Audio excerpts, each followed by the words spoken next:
صرف اسلام کی بنیاد 5 چیزوں پر قائم ہے: شہادت اللہ الہ الا اللہ وان محمد رسول اللہ، و اقام الصلاۃ و ایتاء الزکوٰۃ و صوم رمضان و حج البیت من استطاع الیہ سبیلا۔ یہ حدیث کس کو نہیں معلوم؟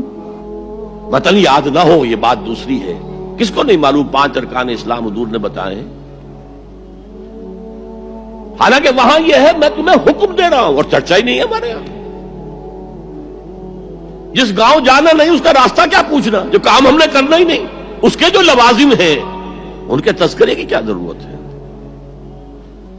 یہ ہے ہمارا اس وقت کا عام مسلمانوں کا تصور۔ زیادہ سے زیادہ یہ کہ دین کو پھیلاؤ، پہنچاؤ، کتابوں سے، رسالوں سے، ویڈیو سے، آڈیو سے، مواعظ سے، درس قرآن سے، ترجمہ قرآن سے، یا تو یہ کہ اپنی ذاتی نیکی کا تصور ہے، اور یا پھر اس سے اوپر صرف یہ دعوت و تبلیغ۔ اس سے اوپر کی تیسری منزل جسے اقامت دین کہا جائے، جو خصوصی الفاظ حضور کے لیے 3 مرتبہ قرآن میں آئے: هو الذی ارسل رسولہ بالہدی ودین الحق لیظہرہ علی الدین کلہ۔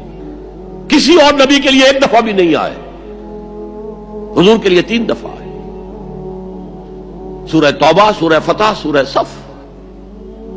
یہ چونکہ چیز ہمارے ذہنوں سے نکل گئی ہے، لہذا اس کے جو متعلقات ہیں اس کی طرف بھی توجہ نہیں ہے۔ سیدھی سی بات ہے، منطقی بات ہے۔ جس گاؤں جانا نہیں اس کا راستہ کا کو پوچھنا؟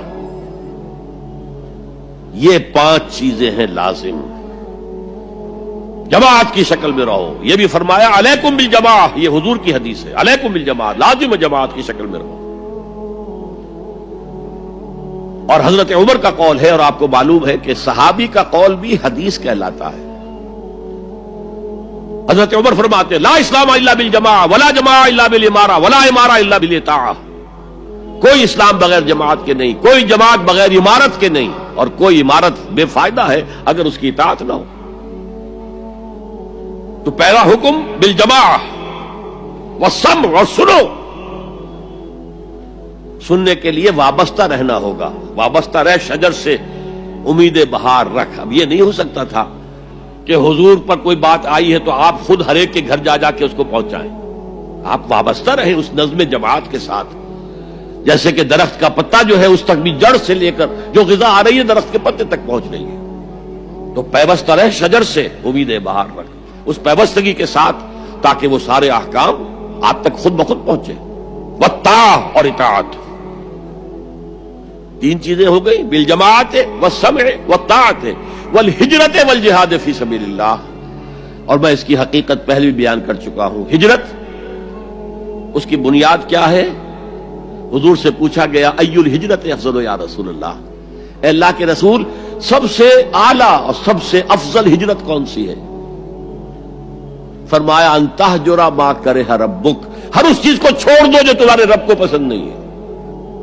آج اپنے گریبان میں جھانکیے، جو چیز زندگی میں غلط ہے شریعت کی روح سے طے کیجئے کہ اب نہیں ہوگی، اب ختم کر دوں گا، ہجرت شروع ہو گئی آپ کی۔ ان تہجر ما کرہ ربک، ہر اس چیز کو ترک کر دو، چھوڑ دو جو تمہارے رب کو پسند نہیں۔ اور آخری ہجرت تو آئے گی وہ اقامت دین کے آخری مرحلے میں، جب اقدام ہوگا، جب نظام کو چیلنج کیا جائے گا، پھر جو ہجرت ہوگی وہ فرض ہجرت ہوتی ہے۔ مدینے کی ہجرت فرض تھی، ہجرت حبشہ فرض نہیں تھی۔ وہ تو جن لوگوں کی ہمت جواب دے رہی تھی، اور جو پرسیکیوشن ہو رہی تھی، اور جو تشدد ہو رہا تھا اس کو برداشت نہیں کر پا رہے تھے، انہیں اجازت دے دی گئی کہ ٹھیک ہے چلے جاؤ، حبشہ کی طرف ہجرت کر جاؤ۔ مدینے کی ہجرت فرض تھی۔ اگر کوئی ہجرت نہیں کر رہا، ما لکم من ولایتہم من شیء حتی یہاجروا، تو اے مسلمانوں تمہارا ان سے کوئی تعلق نہیں ہے جب تک کہ وہ ہجرت نہ کرے۔ بلکہ سورہ نساء میں اس کو بھی ایک طرح کا نفاق قرار دیا گیا۔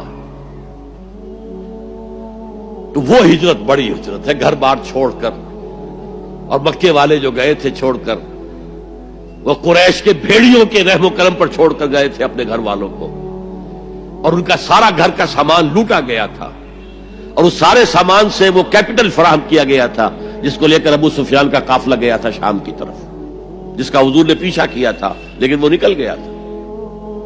جب وہ واپس آ رہا تھا تب حضور نے پھر اس کو کنفرنٹ کرنے کے لیے مدینے سے باہر نکل کر پروگرام بنایا، لیکن وہ اللہ کو کچھ اور منظور تھا، ادھر سے لشکر آ گیا اور جنگ ہو گئی، جنگ بدر ہو گئی۔ تو ہجرت کیا ہے؟ شروع سے ہجرت کیا ہے؟ ان تہجر ما کرہ ربک، اور سب سے اوپر کیا ہے؟ گھر بار، اپنے آباء و اجداد کی وطن، جہاں آپ کے آباء و اجداد دفن ہے، چھوڑو، جاؤ، اور جاؤ وہاں جہاں پوری طاقت مرکوز ہو جائے، تاکہ آپ نظام باطل کو چیلنج کرنے کے لیے ساری طاقت ایک جگہ جمع کر سکیں۔ اور جہاد پوچھا گیا ای الجہاد افضل یا رسول اللہ، سب سے افضل جہاد کون سا ہے اللہ کے رسول؟ فرمایا ان تجاہد نفسک فی طاعت اللہ، کہ اپنے نفس کے خلاف جہاد کرو، اسے اللہ کا مطیع بناؤ، وہ سرکش ہے۔ وما ابرئ نفسی ان النفس لامارۃ بالسوء، یہ نفس جو ہے امارۃ بالسوء، برائی کا حکم دینے والا، اس کے خلاف کشاکش کرو اور اس کو دباؤ، اسے اللہ کے سامنے جھکاؤ، یہ جہاد افضل ہے۔